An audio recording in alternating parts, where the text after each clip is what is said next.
Bonjour et bienvenue en Phénomène d'échange 1, GCH 200. Aujourd'hui, on continue la section 10.3 et on va la continuer en faisant usage, en utilisant SymPy.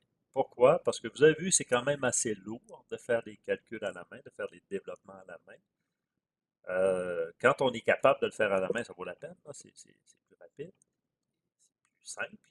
Mais si ça devient lourd, ben, là, notre calculateur symbolique va nous aider. Donc, vous avez le début ici du notebook qui est disponible et vous avez le lien avec les notes que l'on a utilisées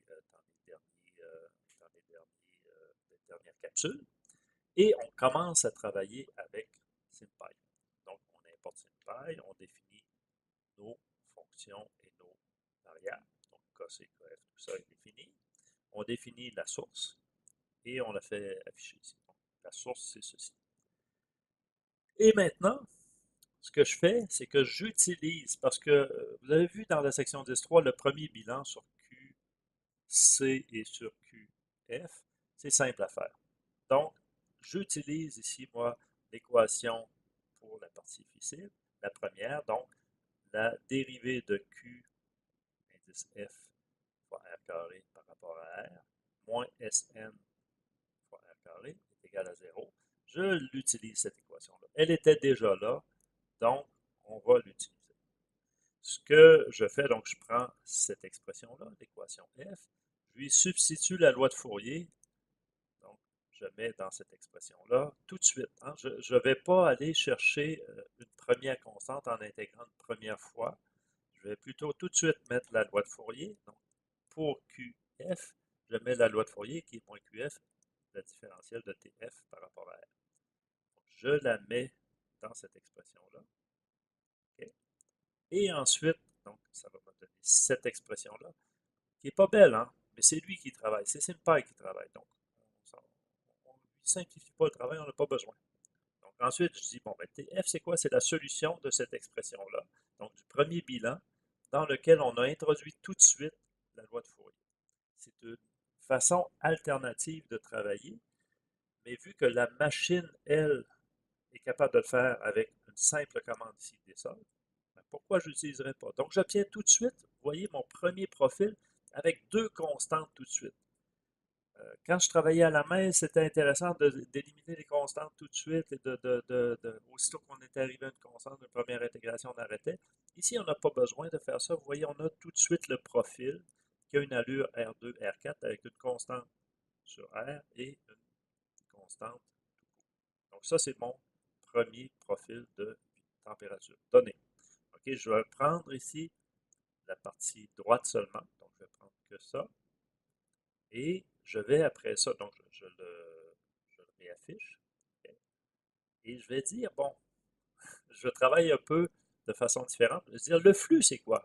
Ben, le flux, c'est la loi de Fourier ici. Donc, vu que j'ai tout de suite déjà obtenu mon profil de température, je peux reprendre cette expression-là, la différencier, la multiplier par QF, et j'obtiens mon profil de flux. Donc, j'ai cette expression-là qui est obtenue, et j'ai une deuxième expression, le flux. Donc, j'ai mes deux équations pour la partie fissible. Dans l'aluminium, je peux faire exactement la même chose. Le résultat va être plus simple parce que, évidemment, il n'y a pas de source. Donc, je refais exactement le même travail et je redéfinis le QC comme étant moins K fois la dérivée de TC par rapport à la loi de Fourier.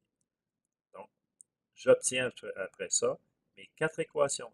L'équation pour la température dans la partie uranium, pour le flux et dans la partie aluminium. Mais maintenant, mes équations sont un peu mêlées là, parce que j'ai des C1 et C2. SymPy ne le sait pas, lui. Il ne sait pas que C1 et C2, il devrait garder d'autres noms. Ben, je vais le faire pour lui. Okay? Donc, j'ai mes quatre équations ici. Si j'essaie de résoudre ça, je vais avoir du trouble. Hein? Je vais avoir juste deux inconnus. En fait, j'ai quatre inconnus. Donc, je renomme, en fait, dans chacune des équations, les constantes C1 pour les constantes que je vois et je mets les mêmes qu'il y a dans le livre. Okay? Exactement les mêmes. Et je les remontre et là, vous allez voir que ça me donne pas mal les équations que dans le livre. Toute petite différence, là, mais c'est parce qu'on travaille un tout petit peu différent. Mais maintenant, j'ai quatre équations avec j'ai mes quatre équations et j'ai quatre inconnus dedans. Il me faut donc 4 conditions limites. Mes 4 conditions limites, je les pose ici. Condition 0 jusqu'à 3. Donc, flux nul au centre. Bang, fini. Le flux QF doit être égal à 0 au centre. Donc, on écrit comme ça. SP, point équation. QF en R est égal à 0 est égal à 0. Le virgule, ça veut dire mon équation ici est égale à 0. La deuxième condition, le flux en RF du côté de l'uranium est égal au flux en RF du côté aluminium. Okay. Ce que je l'ai écrit, en fait, j'aurais pu l'écrire en mettant virgule ça. Je l'ai écrit en disant celui-là moins celui-là est égal à 0. Hein, c'est que j'aime avoir toute une série d'équations égales à 0. Donc, troisième condition, TC en R égale à RC est égal à T0. Okay. Donc, moins T0 est égal à 0. Et dernière condition, la condition 3, TF en R est égal à RF est égal à TC en R est égal à RF. Donc, la soustraction des deux est égale à 0. Mes conditions sont donc ces quatre conditions-là. Mes constantes sont celles-ci. Et donc, je vais aller chercher mes constantes inconnues, en résolvant avec sol mes 4 équations qui sont les conditions pour mes 4 constantes qui sont mes constantes décrites ici. Et je lui dis, sors-moi ça dans un dictionnaire, garçon. Okay? Donc, il me sort ça dans un dictionnaire. Mais dans un dictionnaire, si vous le détaillez ici, vous allez voir que le dictionnaire est à l'intérieur d'un tuple. Donc, on va aller le chercher en faisant des constantes de la partie de 0. Okay? Le premier élément, c'est le seul, mais bon, c'est un de ses petits défauts. SymPy, il me sort ça dans une liste ici. Donc, regardez bien ce que je fais ici. Donc, en mettant dict, il va me mettre le dictionnaire, mais il mettait déjà les constantes à l'intérieur d'une liste avec un élément.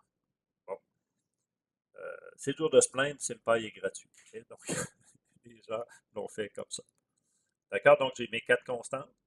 Et qu'est-ce que je fais? Ben, je vais aller mettre mes constantes dans mes 4 équations.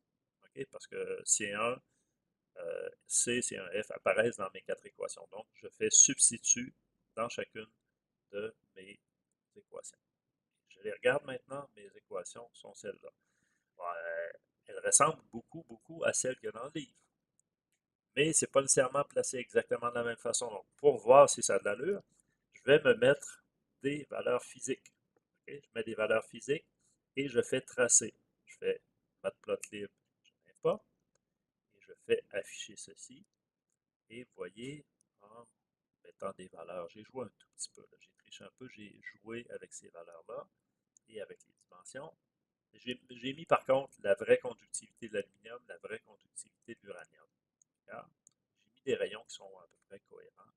Et vous voyez, ça me donne le profil de température dans la partie uranium et dans la partie aluminium. Donc, en jouant ici, en touchant à ces choses-là, en changeant, on peut aller voir l'effet des conditions sur les profils.